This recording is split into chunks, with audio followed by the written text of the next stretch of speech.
दर्पण दिनानिमित्त दर्पणकार बाळशास्त्री जांभेकर यांच्या प्रतिमेस पुष्पहार घालून अभिवादन करण्यात आले।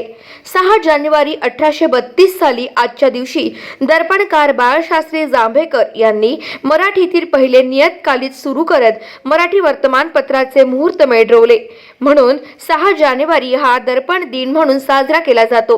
दर्पण दिनाचे औचित्य साधून उपजिल्हा रुग्णालयातील रुग्णांना फळे आणि गतिमंद अपंग विद्यालयातील अपंग विद्यार्थ्यांना वही, पेन, फळे पत्रकार संघटनेच्या वतीने वाटप करण्यात आले।